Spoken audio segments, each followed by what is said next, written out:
দুইটা মসজিদ থাকবে আর একটা মসজিদ ভেঙ্গে মন্দির বানান, এখানে হিন্দুরা আরাধনা করবে। একটা মসজিদ ভেঙ্গে মন্দির বানাইছে, জোরে কর নাউজুবিল্লাহ। আর দুইটা মসজিদ রাখছে। মুসলমান কি করবে? গুলির সামনে মাইনে নিছে কোনো মতে। কিছুদিন পরে আইসা বলতেছে, হ্যাঁ কেন মসজিদ দুইটা মন্দির একটা, বৈষম্য কেন? মসজিদও একটা থাকবে মন্দিরও একটা থাকবে, আর একটা মসজিদ ভাঙবো, জোরে কর নাউজুবিল্লাহ। এখন কি হইলো? মসজিদ একটা মন্দির একটা। আরে কিছুদিন পরে আরেক জেনারেল এসে বলতেছে, না এখানে তো হিন্দু সংখ্যাগরিষ্ঠ, মুসলিম সংখ্যালঘিষ্ঠ, এখানে মন্দির তো, এখানে মন্দির থাকবে, মসজিদ তো থাকার দরকার নাই। যেখানে দুইটা মন্দির থাকবে সেখানে একটা মসজিদ থাকলে চলবে, এই মসজিদ ভাঙ্গো। 3 নম্বরটা ভেঙে ফেলছে, যেরকম নাউজুবিল্লাহ। কিছুদিন পরে আইসা বলতেছে, মসজিদ তো অনেক দূরে দূরে যায় ইবাদত করলেই চলে, মুসলমান পুরা একটা উপজেলার মধ্যে একটা মসজিদ থাকবে, মন্দির ঘন ঘন থাকতে হবে। এইভাবে হিন্দুদেরকে খুশি করার জন্য একদম মুসলমানদেরকে জুতার বাড়ি দিল, আর এই সম্রাটদেরকে পরাজিত করলো। মসজিদ মাদ্রাসা 80,000 মাদ্রাসা সব কটাকে ধ্বংস করে ফেলছে, যেরকম নাউজুবিল্লাহ। কুত্তরে ভয় করি কি জন্য? কাতি মাসিয়া দিন কামড় দেওয়ান লাগতো না, যদি আসর মারে 14টা ইঞ্জেকশন লাগবো নাবির সাইর কিনারে, নতুবা জলাতঙ্ক রোগে আক্রান্ত মারা যাইতে হবে। কথা কোন ঠিক কিনা?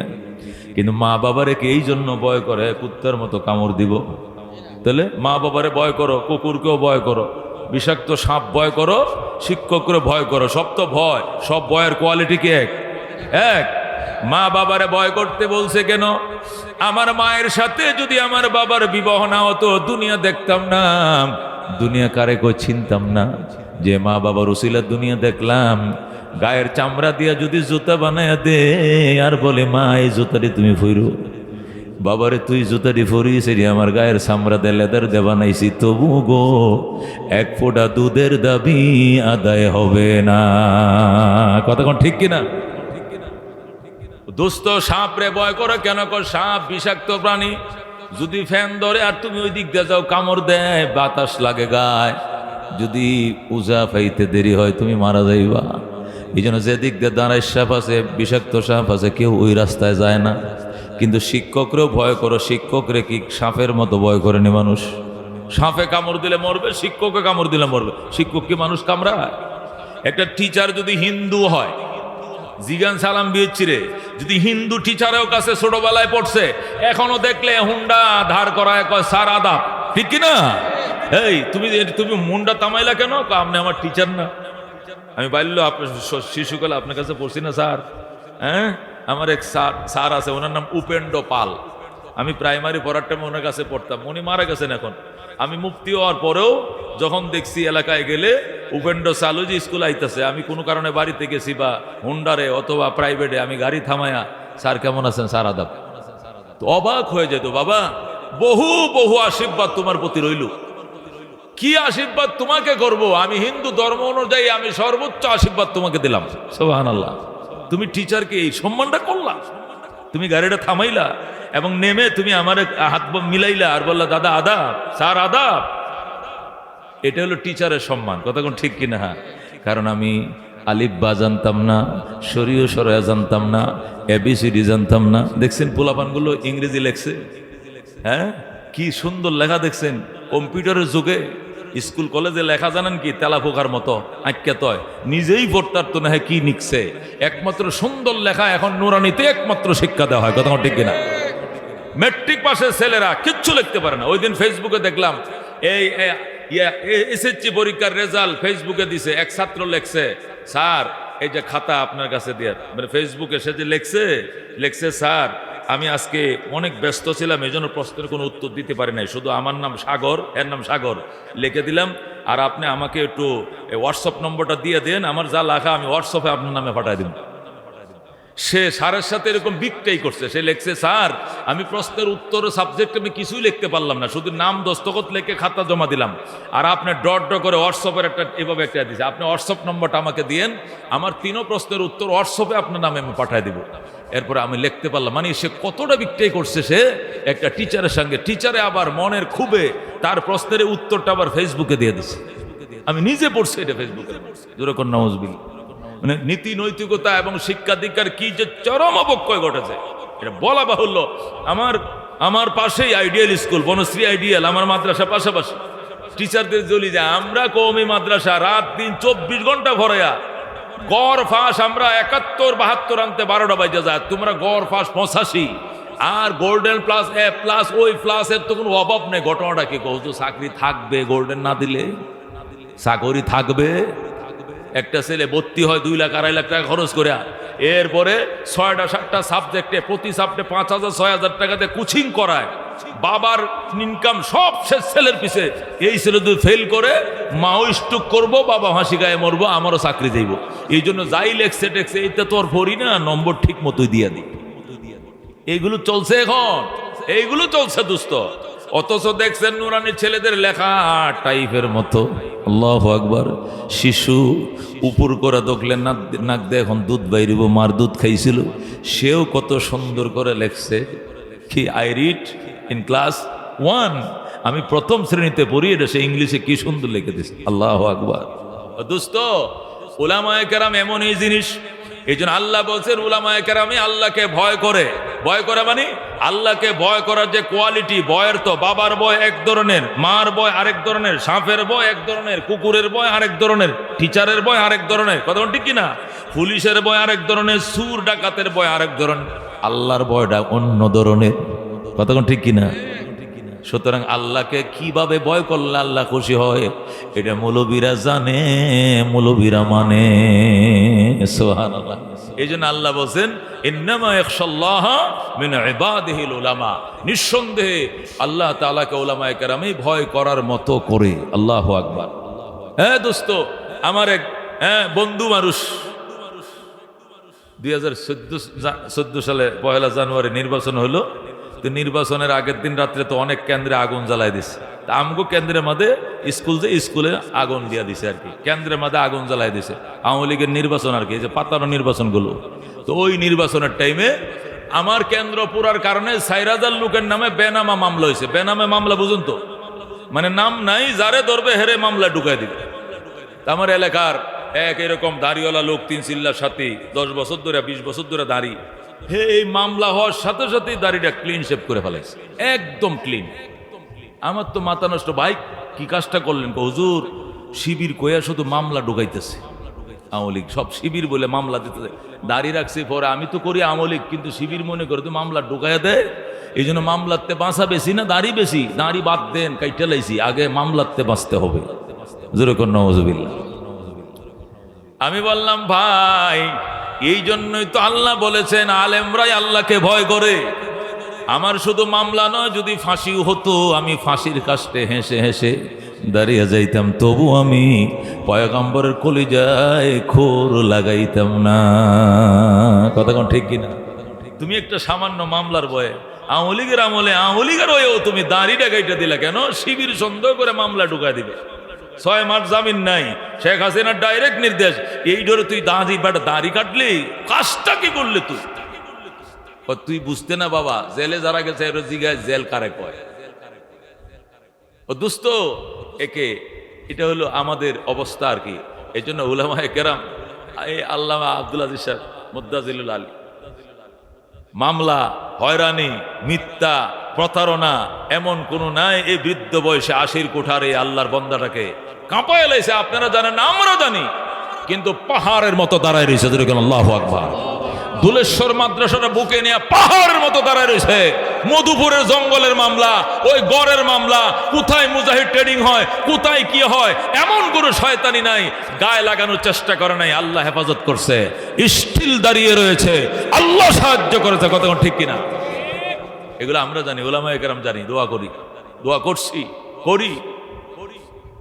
এই জন্য ভাইও, উলামা বানানো অনেক দামি জিনিস, অনেক দামি জিনিস। ইলম যারা শিখে তাদেরকে আলেম বলা হয়। ইলম কাকে বলে? কোরআন এবং সুন্নাহর জ্ঞান, নবীর থেকে যেটা পাইছি, খোদার থেকে যেটা পাইছি, এটা ইলম। আর আমরা যে এমনি যারা শিখি, নজরুল ইসলামে লেখছে, খায়রুল ইসলামে পড়ি, রবি ঠাকুরে লেখছে, কবি ঠাকুরে পড়ি, এটা ইলম না, এটা হলো সাধারণ জ্ঞান, বিদ্যা বুদ্ধি, বিদ্যা বুদ্ধি। আমি হব সকালবেলার পাখি, সবার আগে কুসুমবাগে উঠবো আমি ডাকি, সূর্যি মামা জাগার আগে উঠবো আমি জেগে, হয়নি সকাল গোমো এখন মা বলবেন রেগে। লেখছে জসিমউদ্দিন। আমি করিমউদ্দিনে পড়লে এটা কি হইল? এলেম হইল না বিদ্যা হইল? বিদ্যা, এলেম নয়। এলেম কি? আলহামদুলিল্লাহি রাব্বিল আলামিন আর রহমানির রহিম কলিজা ছিদ্র হয়ে যায়। কথা ঠিক কিনা? এটা হলো এলেম, খোদা প্রদত্ত জ্ঞান, ওহির জ্ঞানকে এলেম বলা হয়। মানুষে লেখে, এক মানুষে লেখে, আরেক মানুষে পরে, এটাকে বিদ্যা বলা হয়। বেশ কম আছে না নাই? দুইটার মধ্যে বেশ কম আছে কিনা? এলেমের বাড়ি আরশে আজিমে, লৌহে মাহফুজে, আর দুনিয়ার বিদ্যা বুদ্ধির বাড়ি হলো জমিনে। কথা কোন ঠিক কিনা? ঠিক কিনা? এলেম কাকে বলা হয়? এই জ্ঞানকে এলেম বলে যে জ্ঞান জ্ঞানীকে পাহারা দেয়। কিন্তু দুনিয়ার বিদ্যা জ্ঞানীকে পাহারা দিতে পারে, নাও দিতে পারে। ওই কথা ঠিক আছে কিনা? অনেক উচ্চ শিক্ষিতরা আছে, হাফ প্যান্ট ভরে ভরে ঘুরতেছে সখীপুর বাজারে, টাঙ্গাইল ঘুরতেছে। কি ব্যাপার? কি এটা পড়ছেন? কাহা এটা ত্রিকটার, এটা পরা যায়। এগুলো আমরা স্ট্যান্ডার্ড হিসাবে মাঝে মধ্যে পড়ি, ছুটির দিনে ত্রিকটার পরা যায়। আল্লাহ আকবার। এই যে নুরানির দুধের বাচ্চাগুলো ট্রেনিং দিছে, আমার একটা নুরানির দু তিনটে হাফেজ হয়েছে, আর একটা ছোটটা রয়েছে এখনো, এটা নুরানিতে পড়ে। 6 বছর বয়স, আফফান আমার ছোট ছেলেটা। ওর আম্মায় আমার সামনে বলতেছে শুক্রবারে আও বাবা গোসল করাই দিই, শুক্রবারে গোসল করাতে। কয় না, তুমি গোসল করাইলে আমার নুনু দিকে লাইবা, তুমি গোসল করলে আমার নুনু দিকে লাইবা। হুজুরে শিখাইছে শরীর পাক, জামা পাক, জাগা পাক। 17 টাকা, 17 টাকা বুঝেন তো? 17 টাকা বুঝেননি? নাভির থেকে হাঁটু বন্ধ ঢাইকে রাখা। শরীর আকাম আর কাম 13 ফরজ। যেরকম আল্লাহু আকবার। এগুলো সব সময় আপনাকে আমাকে ফলো করে চলতে। এটা ফরজ, এটা সুন্নত না। শরীর 1 নম্বরে শরীর পাক, 2 নম্বরে জামা পাক, 3 নম্বরে জায়গা পাক, 4 নম্বরে 17 টাকা অক্তসিনা, কেবলামুখী দাঁড়ায়া নামাজ পড়া, কেরাত করা, রুকু করা, সিজদা করা, আখিরি বৈঠক। যেরকম আল্লাহু আকবার। এটি বাচ্চাদেরকে আমাদের টিচাররা তালে তালে শেখায়, তালে তালে শেখায়। তো আবার বুঝায়, শরীর পাক বুঝো তো, এই করে পাক করতে হবে। জামা পাক বুঝো তো, এমনি এমনি কাপড় চোপড় ধুইতে হবে। 17 টাকা বুঝো তো, নারীদের জন্য মাথার তালার থেকে পায়ের তালা সব ডাইকে রাখতে হবে। পুরুষের জন্য নাভির থেকে হাঁটু পর্যন্ত ডাইকে রাখা, এটা ফরজ।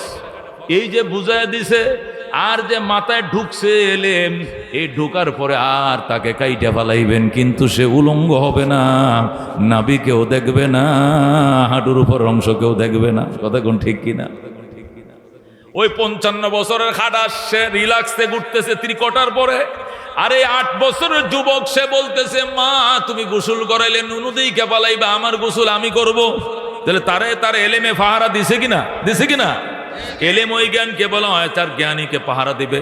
বিদ্যা পাহারা দিতেও পারে, নাও দিতে পারে, গ্যারান্টি নাই। ফ্যামিলি ভালো হইলে পাহারা দেয় না, তো বা পাহারা দেয় না। দোস্ত এলেম বলা ওই জ্ঞান, যে জ্ঞান জ্ঞানীর সাথে দুনিয়াতেও থাকে, কবরেও থাকবে, মিজানেও থাকবে, ফুলসিরাতেও থাকবে, জান্নাতে ঢোকার পরে ওই জ্ঞান তার সাথে থাকবে, তারে বলা এলেম। আর দুনিয়ার জ্ঞান মৌতের বিছানা পর্যন্ত থাকবে, মরার পরে একটা শরীয় সরে একটা এবিসিডি অন্তরে থাকবে না, বিদায় নিয়ে নিবে। এলেম আর বিদ্যার মধ্যে পার্থক্য আছে। দুনিয়ার জ্ঞান কতটুক পর্যন্ত? আপনি ঢাকা বিশ্ববিদ্যালয়ের প্রফেসর, টাঙ্গাইল সরকারি কলেজের লেকচারার, ইংলিশে অনর্গল, যেই মালাকুল মউত আজরাইল আপনার ঘরে ঢুকবে রিটায়ার্ডের পরে, যখন ঘরটা নড়তে থাকবে বুঝবেন আজরাইল ঘরে ঢুকছে, সাথে সাথে উড়াল দেয়া দুনিয়ার জ্ঞান সব চলে যাবে। একটা শরীয় সরা এখানে থাকবে না, একটা এবিসিডিও থাকবে না, দুনিয়ার কোনো জ্ঞান থাকবে না। ওই কোরআনের 2-4টা সূরা জানা থাকলে, 2-4টা হাদিস মসলা মাসাল জানাতে, এটি শুধু দিল পাহারা দিবে। এছাড়া আপনার অন্তরটাকে পাহারা দেওয়ার মতো কোনো বিদ্যা এখানে থাকবে না, সব চলে যাবে। আল্লাহু আকবার। কিন্তু আলেম যে 30 পারা কোরআনের হাফেজ, সে হাফেজই থাকবে। মরার আগে হাফেজ, মরার পরে হাফেজ, কবরেও তাকে হাফেজ করে ডাকা হবে। আল্লাহু আকবার। হাসরও হাফেজ, মিজানও হাফেজ, ফুলসিরাতের ব্রিজ হাফেজ সাহেব পার হবে, হাফেজ, হেফজতার সাথে থাকবে। জান্নাতে যাওয়ার পরেও হেফজতার সাথে সে হাফেজ। আল্লাহু আকবার। এটাই বেশ কম। এলেম আর বিদ্যার ভিতরে এটাই বেশ কম। বিদ্যা মওত পর্যন্ত, আর এলেমের দৌড় জান্নাত পর্যন্ত। সুবহানাল্লাহ। এটা কোরআন হাদিসের আলোকে বুঝাবো, আরো বুঝাবো। এমনি যুক্তির আলোকে বুঝেন। যদি বলেন এটা কেন হুজুর এটা মানি না, তাহলে আপনি বুঝেন দুনিয়া নকল। বলেন দুনিয়া কি? নকল। দুনিয়ার জ্ঞান ও নকল। নকল জ্ঞান নকল দেশে থেকে যাবে, ওই পারে, বর্ডার পারে, ওই পারে যাবে না। দুনিয়া নকল, দুনিয়া ভেঙ্গে চুরমার হয়ে যাবে, দুনিয়া থাকবে না, ভেঙ্গে চুরমার হয়ে যাবে। দুনিয়ার জ্ঞান ও নকল, দুনিয়ার জ্ঞান ও ভেঙ্গে চুরমার এই দেশে পড়ে থাকবে। পরকাল আসল, এলেম আসল। এই জন্য এলেম আসল জিনিস আসল দেশে চলে যাবে। সুবহানাল্লাহ।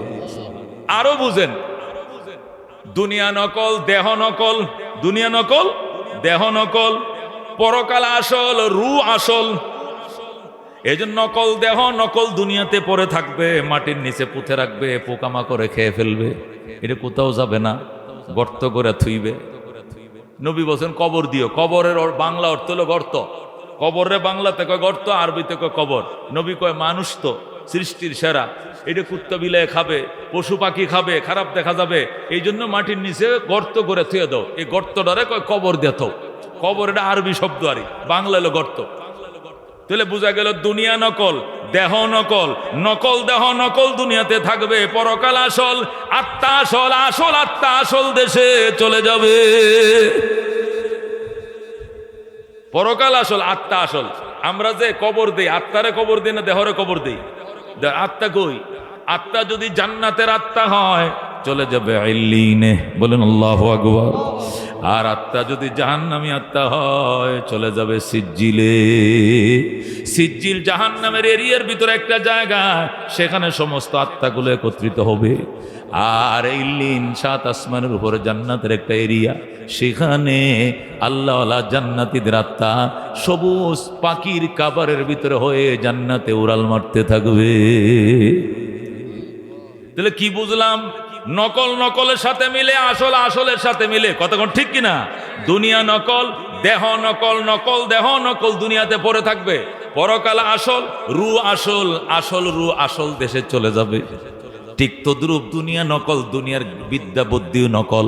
এই যে নকল বিদ্যা বুদ্ধি দুনিয়াতে থাকবে, এটা পরকালে একটা সরিয়ে সরাইয়া যাইতো না, এবিসিডিও ওই পারে যাবে না। কিন্তু পরকাল আসল, এলেম আসল, এলেম আসল দেশে পরকালে চলে যাবে, জান্নাত পর্যন্ত এলেমের দৌড় ছাতে যাবে। সুবহানাল্লাহ।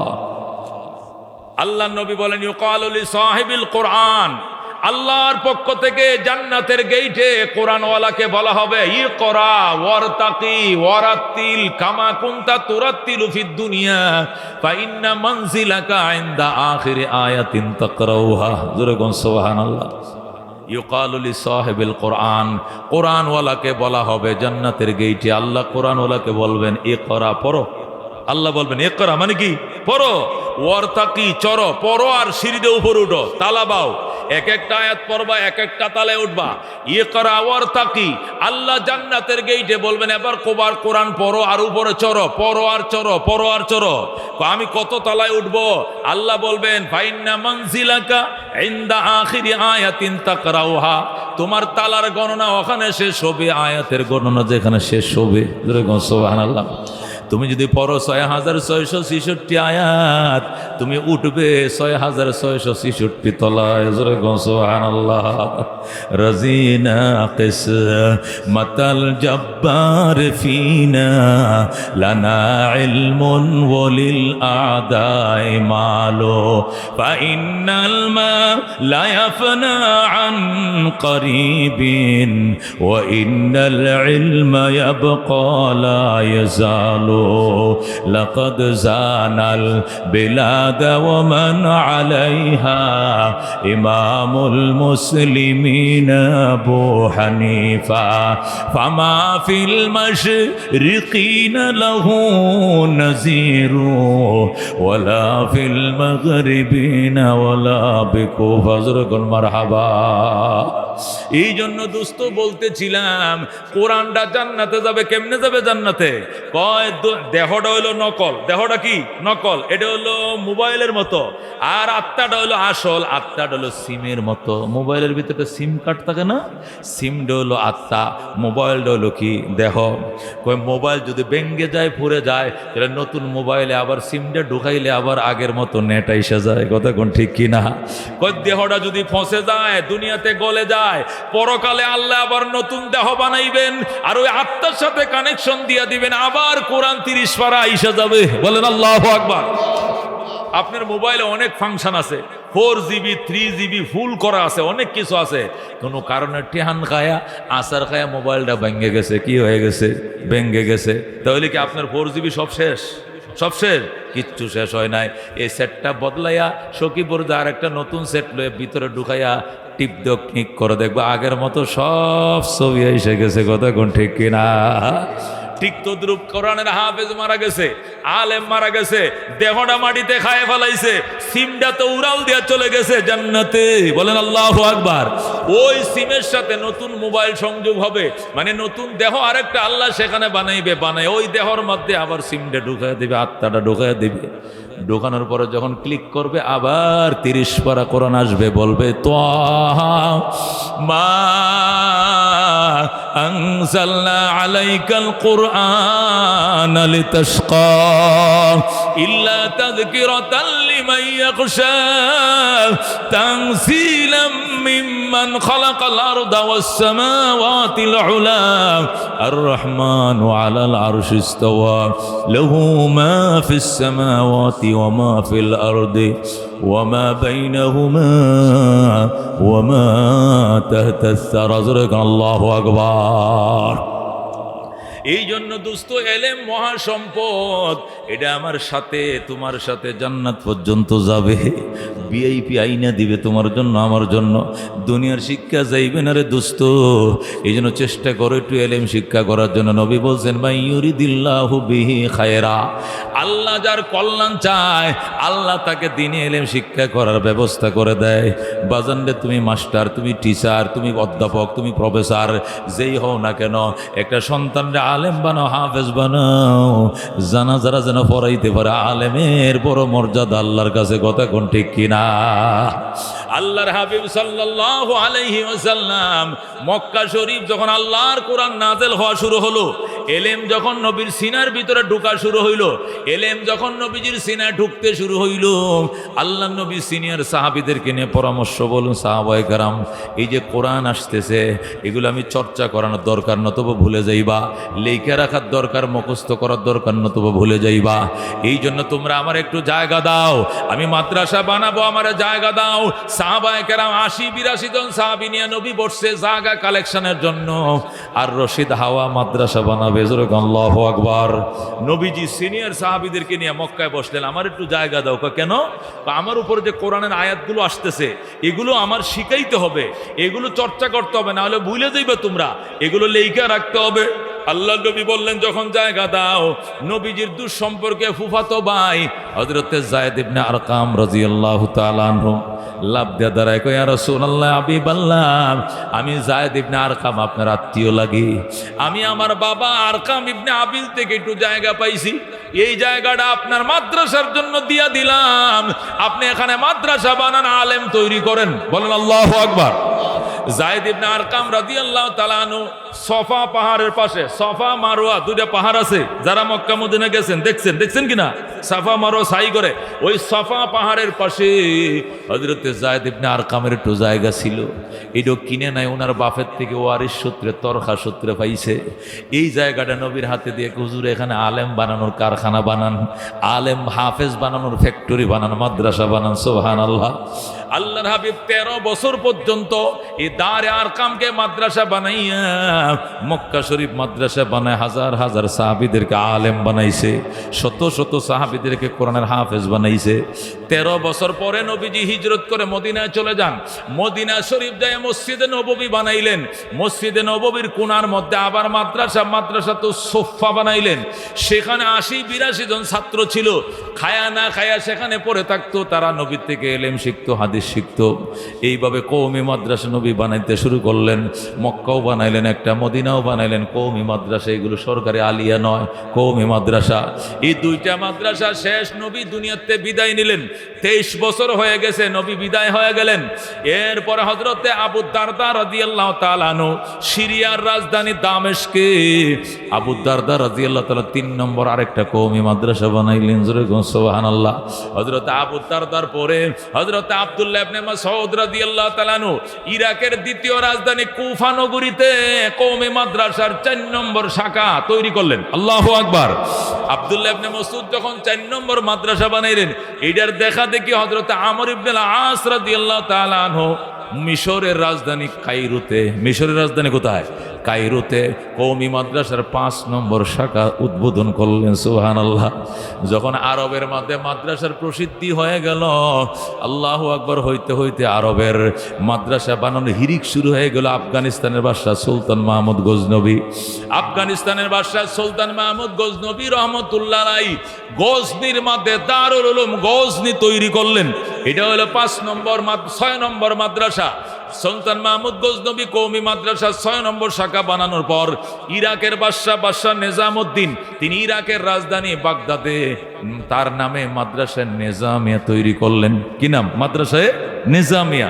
মাদ্রাসা নিজামিয়ার নামে কওমি মাদ্রাসাগুলোকে দরসে নিজামির মাদ্রাসা বলা হয়। কওমি মাদ্রাসাগুলোকে কেউ বলে দেওবন্দি দারার মাদ্রাসা, আর কেউ বলে কি দরসে নিজামির মাদ্রাসা, বলে কি না? দেওবন্দি, দেওবন্দ থেকে এই জন্য দেওবন্দি দারার মাদ্রাসা, অথবা কি বলে হ্যাঁ দরসে নেজামে। দরসে নেজামি মানে ওই যে বাদশাহ নিজামউদ্দিন, তিনি ইরাকে মাদ্রাসায় নিজামিয়া তার নামেই বানাইছিলেন। ওই এখানে এই মাদ্রাসা নিজামিয়াতে কোটি কোটি আলেম হইছে। আল্লাহু আকবার। বরেণ্য উলামায়ে কেরাম নিজামিয়াতে লেখাপড়া করা হয়েছে। উল্লেখযোগ্য 3 জন আলেম ছিলেন। একজনের নাম হুজ্জাতুল ইসলাম ইমাম গাজ্জালী রহমতুল্লাহ আলাইহি মাদ্রাসা নিজামিয়ার ছাত্র ছিলেন। পারস্য কবি, বিশ্বকবি শেখ সাদি রহমতুল্লাহ আলাইহি তিনিও মাদ্রাসা নিজামিয়ার ছাত্র ছিলেন। বরফের মহিউদ্দিন আবদুল কাদের জিলানী রহমতুল্লাহ আলাইহি তিনিও সেই মাদ্রাসা নিজামিয়ার ছাত্র ছিলেন। জোরে কোন সুবহানাল্লাহ। বরফির সাহেব কোন মাদ্রাসার ছাত্র? ওই মাদ্রাসা নিজামিয়ার। শেখ সাদি মাদ্রাসা নিজামিয়ার ছাত্র। হুজ্জাতুল ইসলাম ইমাম গাজ্জালী মাদ্রাসা নিজামিয়ার ছাত্র।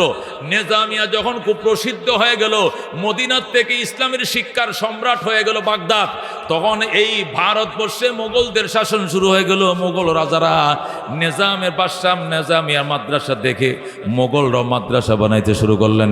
সুলতান আলতামাস রহমতুল্লাহ আলাইহি দিল্লিতে দারুল উলুম মাদ্রাসা তৈরি করলেন। বাদশাহ সুলতান আলতামাস দিল্লির বাদশাহ, তিনি দিল্লিতে মাদ্রাসা বানাইলেন।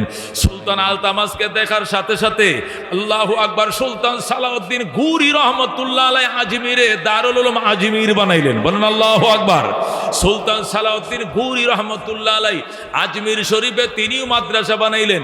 এইভাবে মাদ্রাসা হইতে হইতে শুধু বঙ্গপ্রদেশে, কোন প্রদেশে?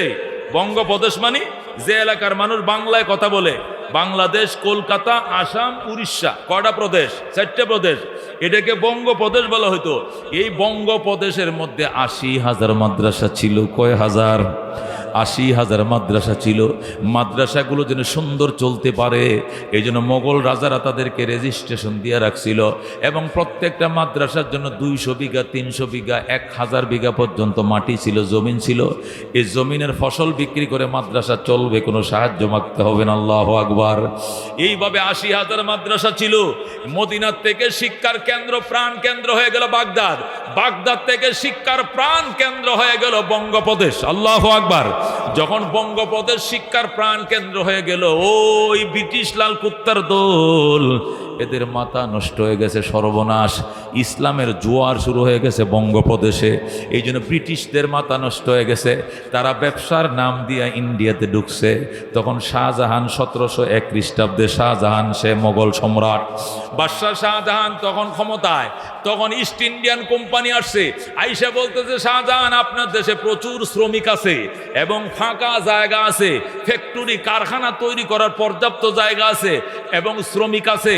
আমরা পাউন্ড অর্জন করার জন্য ব্যবস্থা করে দেই, আমরা মিল, ফ্যাক্টরি, ইন্ডাস্ট্রি তৈরি করব, আর আপনাদের দেশের মানুষ কর্মসংস্থান পাবে, দেশ অল্প দিনে উন্নত হয়ে যাবে, আমাদেরকে ফ্যাক্টরি করার অনুমতি দেন।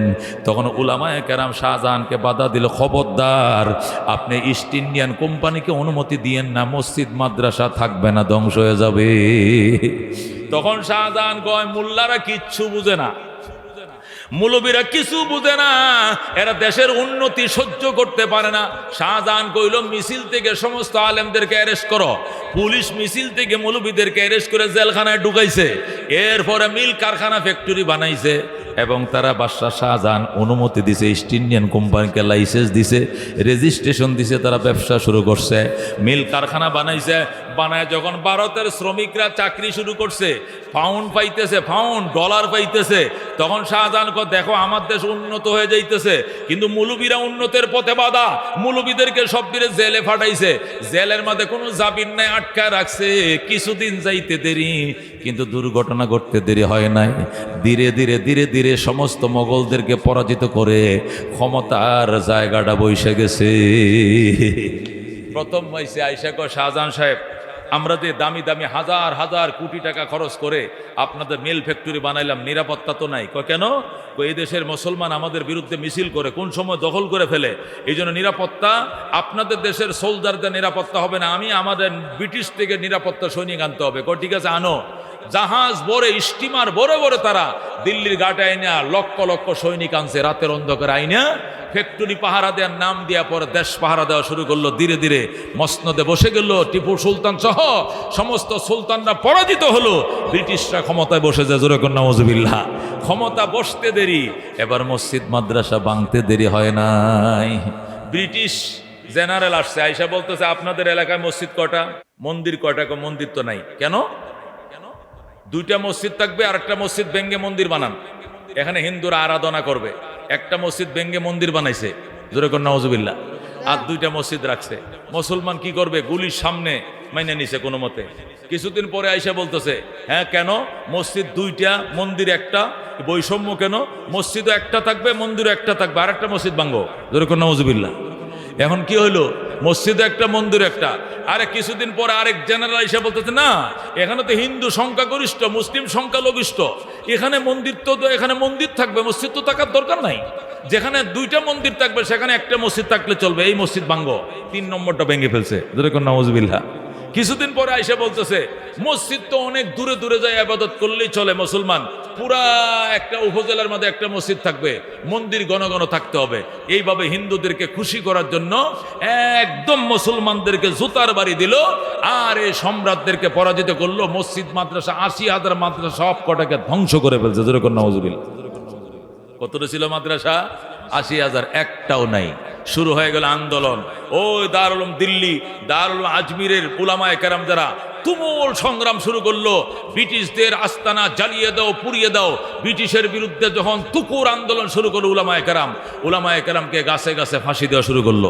রাস্তার পাশে যতটা গাছ আছে প্রত্যেকটা গাছের মধ্যে এক একজন মৌলবীকে ফাঁসি দাও, এছাড়া এদের আন্দোলন থামান যাবে না। যত ফাঁসি দিচ্ছে এত আন্দোলন আরো বিকট রূপ ধারণ করছে, যেরকম আল্লাহু আকবার। যখন কোনোভাবে আন্দোলন থামাইতে পারতেছে না, তখন ব্রিটিশ গভর্নরের নাম ছিল লর্ড ওয়ারেন হেস্টিংস। ওই লর্ড ওয়ারেন হেস্টিংস তখন কি করলো, সে লন্ডনে গেলেন, যায় অনুমতি আনলেন যে অন্তত সান্ত্বনা স্বরূপ একটা মাদ্রাসা বানানোর দরকার, এদেরকে এছাড়াই আন্দোলন থামানো যাবে না। তখন ব্রিটিশ রাজা অনুমতি দিল, যা একটা মাদ্রাসা বানা। তখন 1701 তারা আসছে, 1787-তে, কত 1787-তে, মানে 86 বছর পরে তারা কলকাতা আলিয়া মাদ্রাসা বানায় দিল। দিয়া বলল 80,000 মাদ্রাসার পরিবর্তে এই যে একটা মাদ্রাসা বানায় দিলাম। আমাদের লক্ষ লক্ষ বিঘা সম্পত্তি মাদ্রাসার, এগুলো কই? ওইগুলো সব বাজেয়াপ্ত করা হয়েছে। সমস্ত মাদ্রাসাগুলো, মসজিদগুলো ভেঙ্গে ওদের কারখানা বানাইছে, ওরা ঘোড়া পালার ঘর বানাইছে, গরু রাখার ঘর বানাইছে, মসজিদ ধ্বংস করে দিয়া একটা সান্ত্বনামূলক মাদ্রাসার নাম দিছে কলকাতা আলিয়া। এবং বলছে তোমরা তো ওইগুলো দান কালেকশন, চাউল কালেকশন করে চালাইতা, কালেকশন দরকার নাই, সরকারই বেতন দিবে, ব্রিটিশ বেতন দিবে, ব্রিটিশ কোনোদিন চলে যাইলে ভারত সরকার বেতন দিবে, এইটাই থাকবে। উলামায়ে কেরামকে সান্ত্বনা দিয়ে আন্দোলন বন্ধ করার জন্য কলকাতা আলিয়া মাদ্রাসা বানাইছে। কলকাতা আলিয়া মাদ্রাসা এটা কোনো আলেম ওলামায় বানায় নাই, কোনো বুজুর্গ মানুষ বানায় নাই, আল্লাহ আল্লাহ বানায় নাই। এটা বানাইছে ব্রিটিশ ইহুদিরা, খ্রিস্টানরা বানাইছে, লর্ড ওয়ারেন হেস্টিংস বানাইছে। একটানা 25 জন প্রিন্সিপাল ছিল, কে? খ্রিস্টান। যেরকম নাউজুবিল্লাহ। কয়জন প্রিন্সিপাল?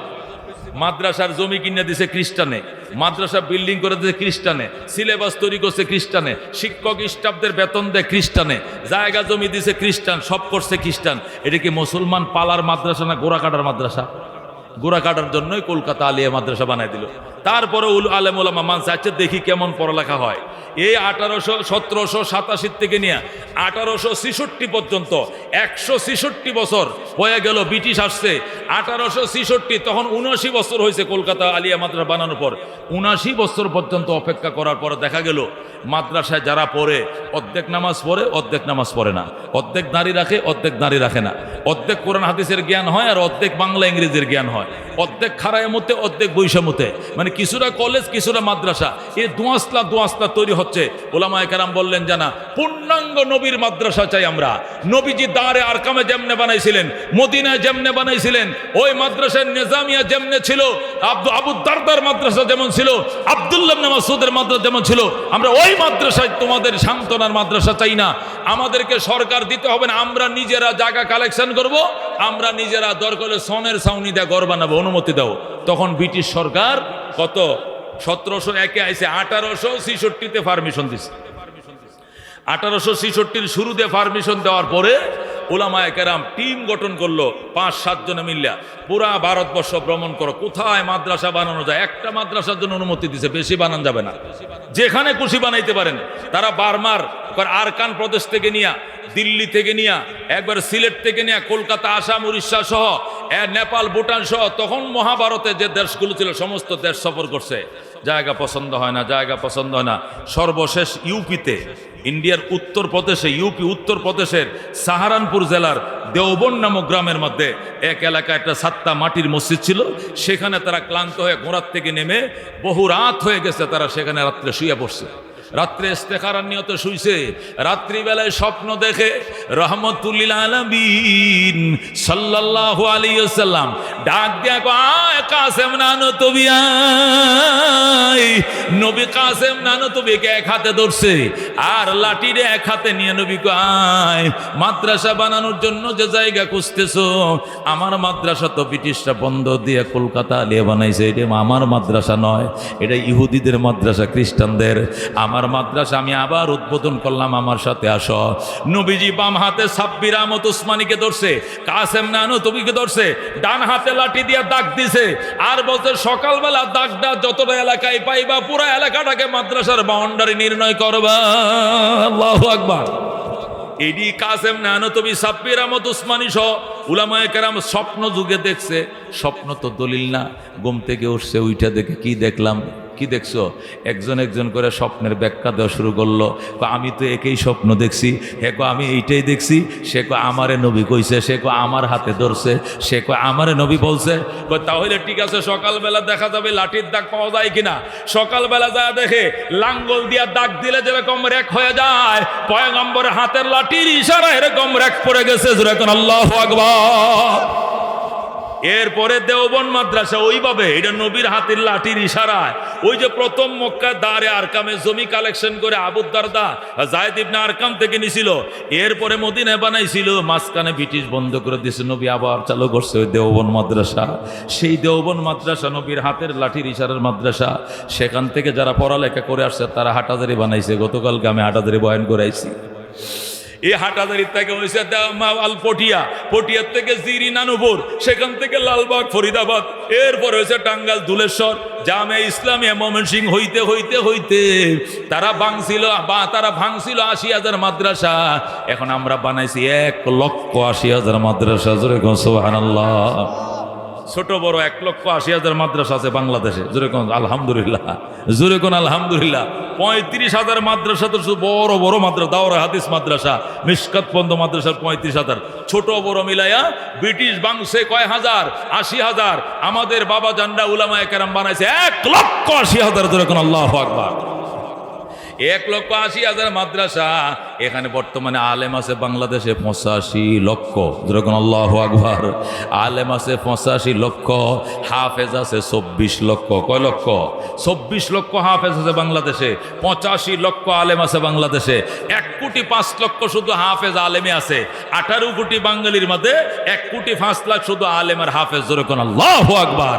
এ দোস্ত এরা আছে বলেই ওই যে গত করোনা গেল, করোনার টাইমে শেখ হাসিনা আলেমদেরকে ফোন করে কি হুজুর আপনারা দোয়া করেন, করোনার টিকা আইতে আইতে বাঙালি শেষ হয়ে যাবে। আমরা বলছি স্কুল কলেজ মাদ্রাসা সব বন্ধ হয়ে গেছে, সংসদ বন্ধ, গার্মেন্টস বন্ধ, স্কুল কলেজ বন্ধ, সব মিল কারখানা ফ্যাক্টরি বন্ধ, সব বন্ধ, কিন্তু আমরা কওমি মাদ্রাসা বন্ধ দেই নাই।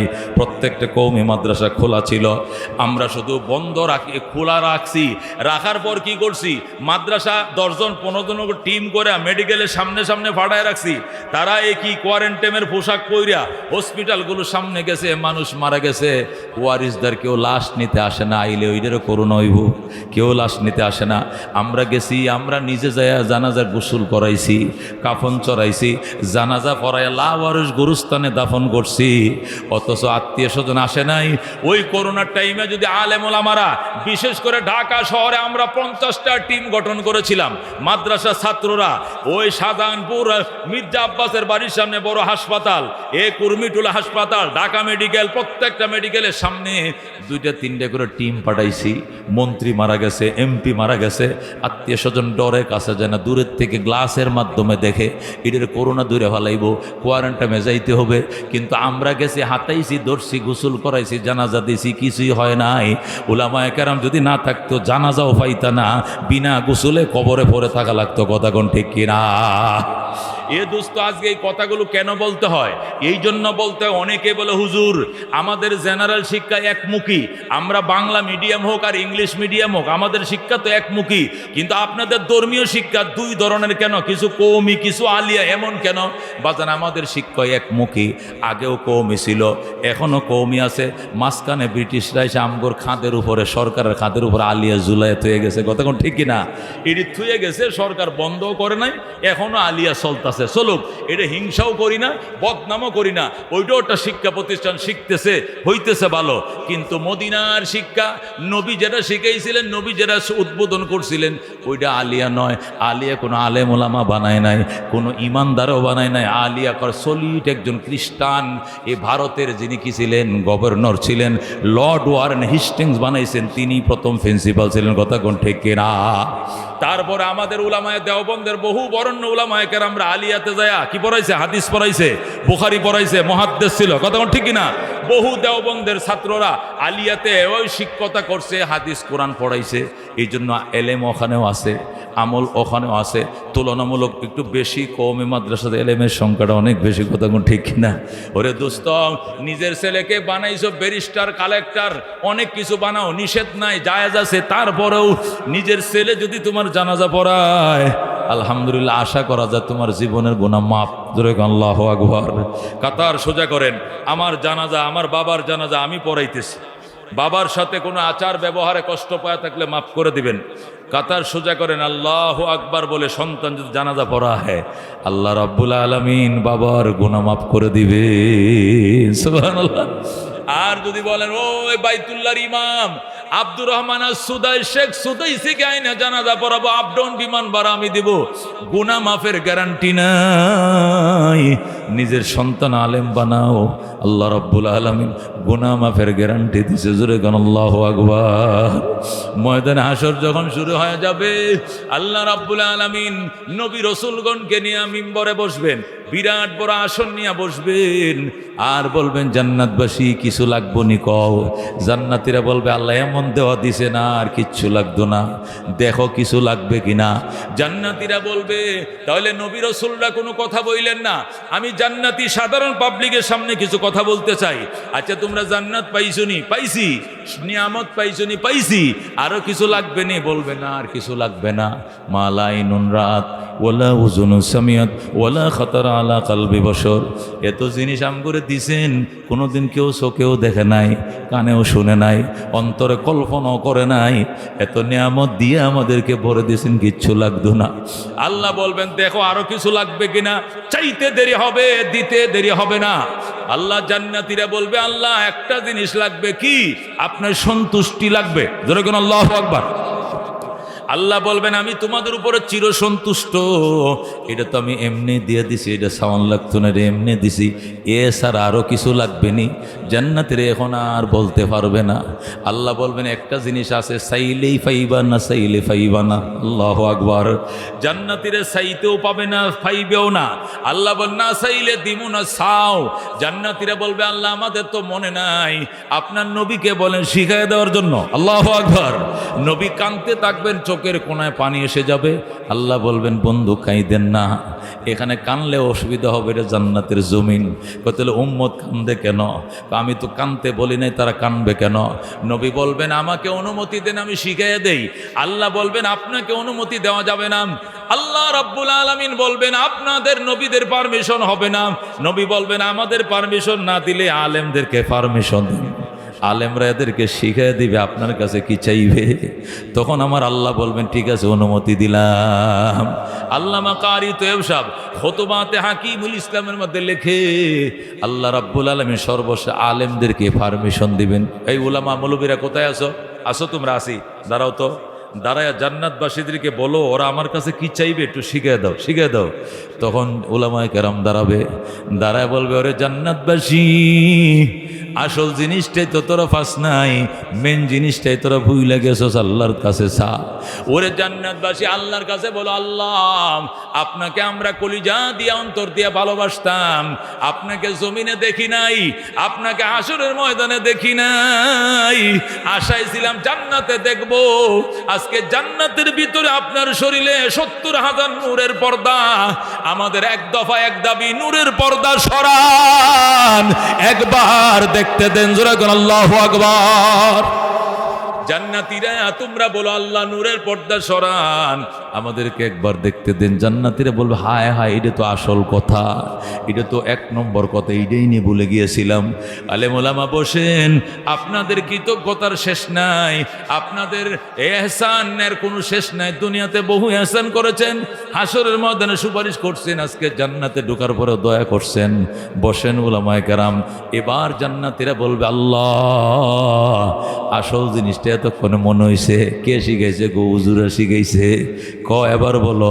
এবার বলবে আল্লাহ আল্লাহ আপনাকে মহব্বত করতাম, ঠান্ডা পানি দিয়াম আল্লাহু আকবার ওযু করছি, পুষ মাসের শীতে আপনার বয়ে আপনার মহব্বতে, গরমের ভিতরে রোজা রাখছি, রোজা ভাঙ্গি নাই, লক্ষ লক্ষ টাকা খরচ করে হজ করছি, হজ সারি নাই, কুরবানি দিছি, যাকাত দিছি, আপনার হুকুম নষ্ট করি নাই, আপনাকে জীবন দিয়ে ভালোবাসতাম, কিন্তু আপনাকে দেখি নাই। আজকে জান্নাতে দেখার বড় শখ ছিল আপনাকে, কিন্তু আপনি 70,000 নূরের পর্দা পেছানো। আমাদের এক দফা এক দাবি, নূরের পর্দা সরান, একবার দেখতে দেন। আল্লাহু আকবার। जन्नत दोज़ख से यार अब क्या करो, आरज़ू है मैं तुझे देखा करो, पूरो गिलमा जितनी नियामत है तो सबसे बढ़कर नियामते दीदार तो। या अल्लाह जन्नत दिया करेगी, जहन्नम दिया करेगी, आय अल्लाह আমাদের এক দফা এক দাবি, আপনি আমাদেরকে দেখা দেন, আমাদের আর কোনো কিছু দরকার নেই। জোরে বলেন আল্লাহু আকবার। আল্লাহর হাবিব সাল্লাল্লাহু আলাইহি সাল্লাম বলেছেন ওই সময় আল্লাহ রাব্বুল আলামিন বলবেন জান্নাতবাসীরা এতক্ষণে সঠিক প্রশ্ন হইছে, এবার ঠিক আছে। আল্লাহ বলবেন নূরের পর্দা সরে যাও, শুধু কোন বলবেন ফায়া কোন হয়ে যাবে। যখন আল্লাহ বলবেন কোন মানে পর্দা সরে যাও, শুধু বলবে সরে যাও, টাস টাস করে পর্দাগুলো খুলে যাবে। আল্লাহু আকবার। আল্লাহর দেহের ভিতরে 70,000 নূরের পর্দা সরে যাবে, নূরের ঝলক ভাসতে থাকবে চোখে। জান্নাতের এমন ছাউনি দিবে, একটা ছাউনিতে 70,000 বছর পার হয়ে যাবে। 70,000 ছায়ায় থাকবে, চোখের পুতনিও নড়বে না। এরপরে তারা সজদায় পড়ে যাবে, সজদার মধ্যে আরো 70,000 বছর থাকবে। এরপরে আল্লাহ নিজেই বলবেন ইরফাউ রুউসাকুম, মাথা উঠাও, ওয়াদখুলুল জান্নাতা, জান্নাতে প্রবেশ করো, সালামুন আলাইকুম তিবতুম, তোমাদের উপরে চির শান্তি বর্ষিত হোক, তোমরা বড় ভাগ্যবান। ফাদখুলুহা খালিদিন, চিরদিনের জন্য জান্নাতে ঢুকো। আল্লাহু আকবার। এরপরে জান্নাতীরা জান্নাতে ঢুকবে, আসল নিয়ামত বুক করা শুরু করবে। মেরে ভাই ও দুস্থ বুজুর্গ উলামায়ে কেরাম এখানে পর্যন্ত আমাদের সুপারিশ করবে। এই জন্য দোস্ত, নবী বলছেন কোন আলেমান আও মুতাআল্লিমান আও মুঈনান আও মুহিব্বান, বেটা আলেম হ, আলেম না হইতে পারলে আলেমের ছাত্র হ, আও মুঈনান সাহায্যকারী হ, আও মুহিব্বান অন্তর দিয়ে ভালোবাসনেওয়ালা হও। খবরদার আলেমের সাথে বিত্তেই করবা না, আলেমদেরকে কোনোদিন দুশ্মনী রাখবা না। আল্লাহু আকবার। আও মুঈনান সাহায্যকারী হও, মুহিব্বান অন্তর দিয়ে ভালোবাসা করে কও। ওয়ালা তাকুন খামেসা, 5 নম্বরে যাইও না, কোন আলেমান আলেম হও, ও মুতাআল্লিমান ছাত্র হও, আলেমের ছাত্র হও। আজকে যারা এখানে বইছেন হুজুরের সামনে নিয়ত করেন, হুজুরের ছাত্ররা দুলেশ্বর মাদ্রাসা টাঙ্গাইল যেমনে পড়ে, আমরা এই 1 ঘন্টার জন্য হুজুরের সামনে এইভাবে বসলাম। আল্লাহ তালেব এলেমের খাতায় আমগোর নাম লিখে গেল। হুজুরে কোন আমিন। রাজি আছেন কি আপনারা? তালেব এলেমের তো রাজি আছেন তো ইনশাআল্লাহ? আল্লাহ রাব্বুল আলামিন বলছেন, ইয়া আইয়ুহাল্লাযীনা ইত্তাকুল্লাহ, হে বিশ্বাসীরা আমি আল্লাহকে ভয় করো। ওয়াবতাগু ইলাইহিল ওসিলা, আমি আল্লাহর কাছে ওসিলা তালাশ করো। আল্লাহকে আমারে ভয় করো আর আমার কাছে ওসিলা খুঁজো। ওসিলা মানে কি? ওসিলা মানে কি বিশ্বাস? ওসিলা মানে কি লাল গাঁজাওয়ালা?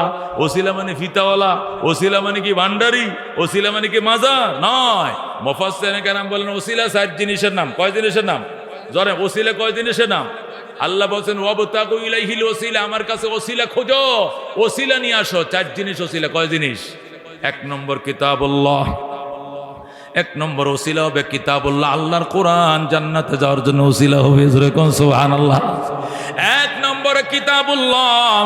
এই তোমরা অনেক ডিস্টার্ব করতেছো বারবার, তোমাদের চলাচলে সবাই তোমাদের দিকে তাকায় তাকায়। এটা তো হইল না, ফিট করছো, ফিট করে থুয়ে দাও।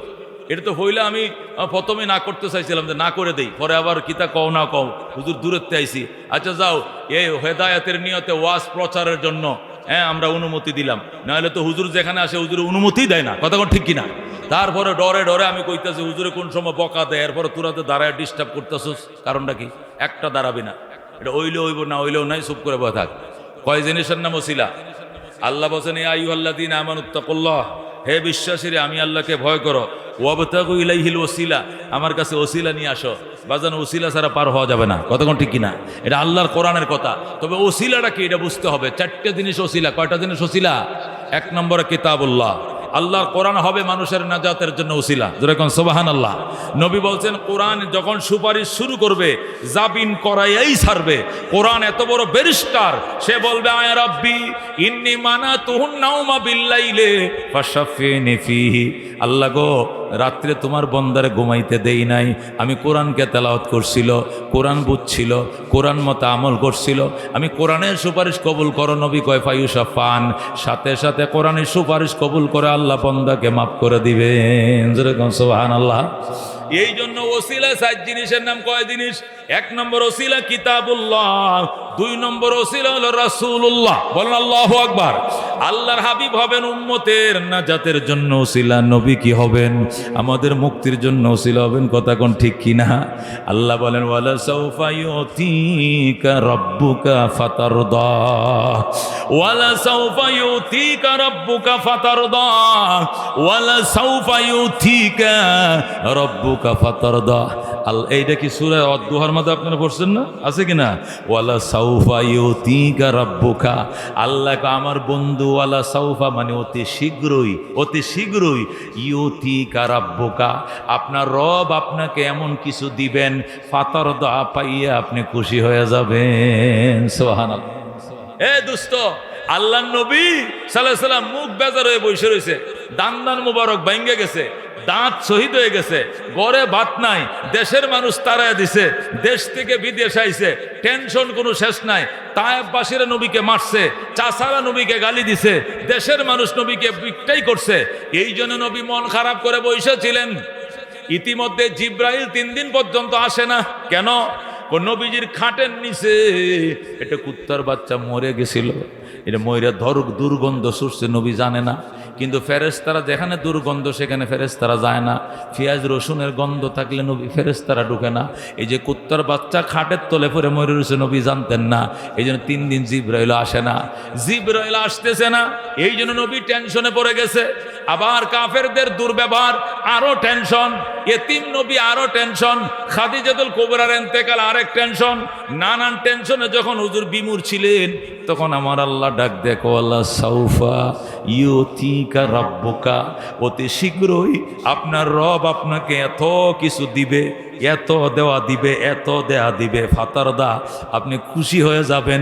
ওই আশায় মন খারাপ করেন না, মন খারাপ করেন না।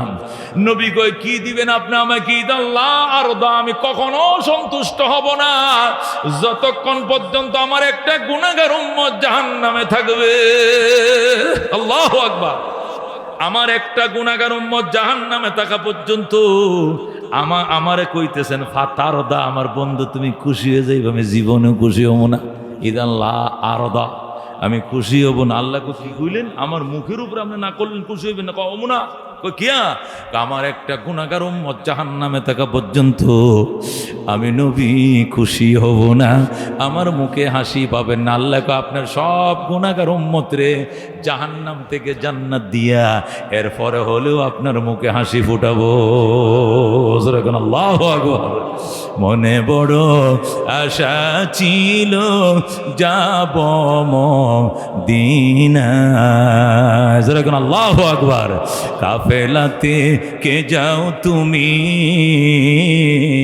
কে যাও বেয়ে তোরি অবাই, সঙ্গে নিয়ে যাইও মোরে খানি কৃপা করি, সঙ্গে যদি নালাও মোরে গিয়ে মদিনায়, এই গরিবের সালাম দিও মদিনার বাদশাহ। আমার আশা আছে সম্বল নাই, করি কি উপায়, মনে বড় আশা ছিল যাব মদিনায়। কে কে যাইতে মন চায় মদিনা? হাত বাড়ান। নবীজি উম্মতের উসিলা হবেন, আল্লাহ তুমি কবুল করো। আল্লাহ মক্কা মদিনা না দেখায় তুমি মরণ দিও না, দিও না, দিও না। যেরকম আমি আমার জীবনের দালান কোটা, গাড়ি বাড়ি, নারী সব কিছুর আগে প্রথম চাহিদা মদিনা যাব।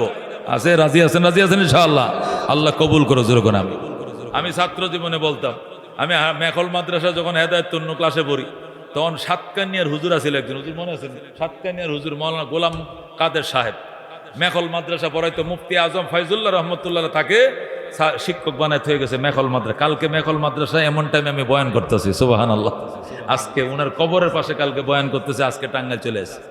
তো মুফতি আজম ফয়জুল্লাহ রহমতুল্লাহ ছাত্র গোলাম কাদের সাহেব আমাদেরকে নুরুল ইজা পড়াইতেন। তো নুরুল ইজা কিতাবের মধ্যে কিতাবুল হজ একটা চ্যাপ্টার আছে, হজ সম্পর্কে পুরা কিতাব পড়ায়, কিতাবুল হজটা পড়ায় না। আমরা বললাম হুজুর এটা পড়ান না কেন? ও বাবারে এটা পড়াইলে আমার কলিজা ফাইটে দেবে। আমি 30 বছর ধরে এটা পড়াই, কিন্তু হজ তো আমি করতে পারি নাই। আমাদের ছোট অবস্থায়, আজ থেকে আরো 30 বছর আগের ঘটনা। আমি এত বছর ধরে পড়াই, তখন তো মানুষ 10 গ্রামে একজন হজে যাইতো, কথা কোন ঠিক কিনা? সবাই তো যাইতে পারে নাই। তো হুজুরে এই কিতাবুল হজ মানে হজের চ্যাপ্টারটা পড়াবেই না, কারণ আমি পড়াইতেছি 30 বছর কিন্তু মদিনা যাইতে পারি নাই। এটার কথা মনে হইলে আমার এই কাটা গায়ে নুন ছিটা আমি পারবো না। আমরা জোর করে বল হুজুর আপনি পড়ান। কত লাগে হুজুর? ওই সময় 40,000 টাকা লাগে। আমরা বললাম যে আমরা 400 ছাত্র ওই সময় হেদায়েতুন্নূরে, আমরা 50 টাকা করে চাঁদা দিব, দিয়া যা উড়াইতে পারি এটি দিমু, আর বাকি আপনি কিছু জমি বেচছে হইলো আপনি যাবেন, আপনি টেনশন করেন না। এমনভাবে হুজুরকে সাহস দিলাম। বৃহস্পতিবারের দিন আপনি একটা মোনাজাত দেন। হুজুরে পড়ায় না, কিতাবটা বন্ধ করে কান্নাকাটি করে মোনাজাত দিয়েছে, আল্লাহ তুমি আমার কবুল করে লও। আহারে এমন কান্না দিছিল। ওই সময় আমরা ছোট হেদায়েতুন্নূর পড়ি, ছোট ছোট পোলাপান, মানে 7 ক্লাসে পড়ি, আর 7-এ টাইটেলে তো বহু বছর আগে। তো তখনই আমাদের দিলে সাক্ষী দিয়েছে, এটা কামটা তো হয়ে গেছে রে, যে কান্নাটা দিছে এটা কোনো মিস নাই। বৃহস্পতিবার হুজুরে বাড়িতে গেছে, শুক্রবার শনিবার দিন আইসা ক্লাসে বলতেছে আলহামদুলিল্লাহ। চট্টগ্রামের একজন জাহাজ ব্যবসায়ী মাজ্জে হুজুর রে, মানে মুফতি আজমের জামাই মানে নোমান ফয়েজ সাহেবের আব্বা জাকারে নোমানের নানা, কয় মাজ্জে হুজুর রে গতকালকে এক লোক আয়ে বলতেছে যে আমি হজে যাই নাই, কিন্তু হজে যাওয়ার জন্য কান্দে, এরকম একটা আলেমকে আমি হজে পাঠাইতে চাই। এখন মাজ্জে হুজুরে আর নাম হইয়ে দে, এখন আই কবুল হইয়ে এই বছর আমি হজে যাবো। যেরকম আল্লাহু আকবার। এরে মেরে দোস্ত বুজুর্গ, এই দিন থেকেই সাতকান্নে হুজুরের ওই দিন ঘটনার থেকে আমার ভিতরে ঢুকছে এই কেউ আল্লাহ আল্লাহ।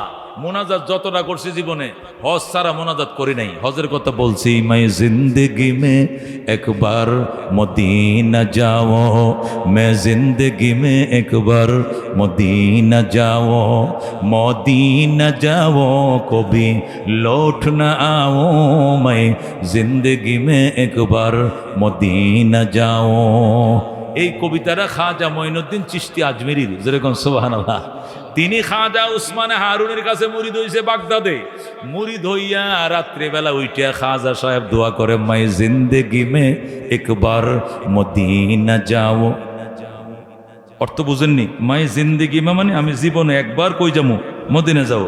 মাই জিন্দেগি মে একবার মদিনা যাও, মদিনা যাও কবি লৌট না আও। আমি যাবো আর ফিরে আসবো না। যেরকম আল্লাহু আকবার।